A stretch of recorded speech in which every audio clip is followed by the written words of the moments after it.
Bonjour Jean-Robert Marinco, nous sommes sur le salon IFA 2010. Vous êtes en France directeur marketing télé et audio-vidéo. Et donc on est devant un produit qu'on ne présente plus en lui-même parce qu'on l'a vu depuis longtemps et c'est un étendard pour Philips. C'est ce téléviseur superbe qui a une caractéristique, c'est qu'il est on le voit bien, en 21/9. 21/9. Alors expliquez-nous un peu, ce téléviseur a peut-être d'autres caractéristiques en venir. Absolument, le téléviseur est vraiment le porte-drapeau de la marque sur la partie cinéma à la maison. Avant de venir sur ce téléviseur à proprement parler, je voudrais rappeler pour nous l'événement principal de l'IFA, c'est que nous avons obtenu cette année 4 ESA Awards qui récompensent toute la recherche et développement Philips sur la partie qualité d'image et qualité de son. Donc Je rappelle juste que l'ESA, c'est un panel de journalistes de tous les pays européens. Voilà, absolument. Donc ce ESA a récompensé 2 téléviseurs de la marque Philips. Un premier qui est élu meilleur téléviseur LCD de l'année, 2010-2011, avec des caractéristiques époustouflantes en termes de qualité d'image, qu'on retrouvera d'ailleurs sur le 21/9e Platinum dont je vais parler plus tard. Deuxième produit de l'année ESA Awards, c'est le produit le plus green qu'on appelle Econova, donc deuxième téléviseur récompensé.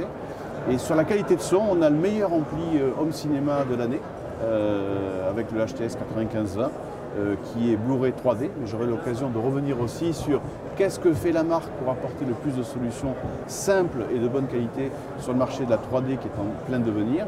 Et puis, dernier ESA, dont on est aussi très fier, la meilleure micro-chaîne avec un système qu'on appelle SoundSphere qui permet d'avoir une restitution du son comme on l'a enregistré en studio.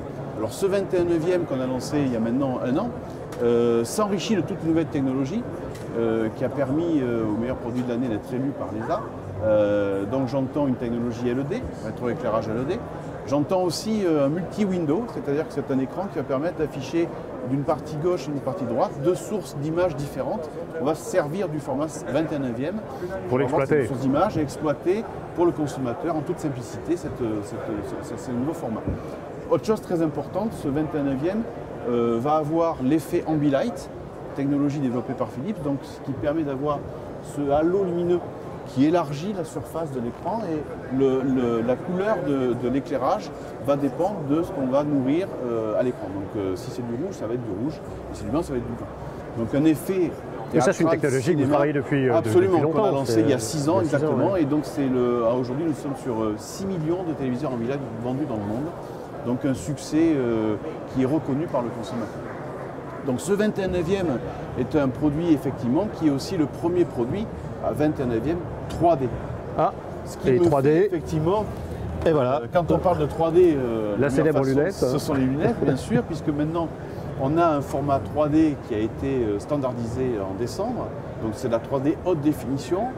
Notre souci de qualité d'image 2D va revenir aussi sur la qualité d'image 3D. Nous voulons fournir aux consommateurs la meilleure qualité d'image 3D possible. Donc, le 21/9e, on est le Hero Product. D'autres gammes téléviseurs sont en train d'arriver sur le marché et on aura donc fin septembre 6 téléviseurs 3D sur le marché. Donc une politique très volontariste de la marque. Mickey ne s'arrête pas là. On a un peu une gamme de prix pour ces... Oui, bien sûr. Alors, les premiers prix, ce sont des 40 pouces série 8000, toujours Ambilight bien sûr, et téléconnectés, vont démarrer sur 1 600 € et jusqu'à ce magnifique produit qui va jusqu'à 4 000 €. D'accord. Mais la 3D, c'est aussi des Blu-ray et des home cinéma. Donc vous avez ici une sélection d'esthétiques de produits qu'on va lancer sur le marché, aussi bien à home cinéma qu'en Blu-ray, et plus de 50% de notre gamme, 2010-2011, en home cinéma et en Blu-ray, seront en 3D. Donc ça veut dire que nous allons offrir dès maintenant une solution d'expérience 3D aux consommateurs, simplement avec des téléviseurs, 6 produits, des Blu-ray 3D et des home cinéma 3D, pour avoir en tout 15 propositions de périphérie vidéo 3D. Toute petite parenthèse, il a été annoncé aussi le développement d'un partenariat avec Sharp et Love sur une proposition de plateforme. Oui.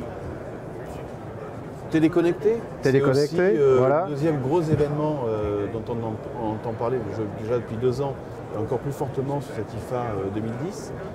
Tous les produits dont je citais, les séries 8000 et 9000 chez Philips, sont ce qu'on appelle NetTV, c'est-à-dire qu'elles peuvent se connecter sur Internet.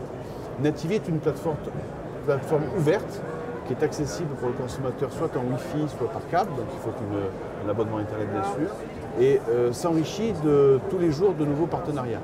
Par exemple, sur la partie news, des partenariats très forts comme avec les Échos ou l'équipe sont déjà signés, Le Figaro. Sur la partie entertainment, on peut citer YouTube et Dailymotion. Sur la partie Catch-up TV, nous a rejoint assez tôt Arte Plus 7 et plus récemment France 24 pour enrichir le bouquet d'offres dans le portail NetTV.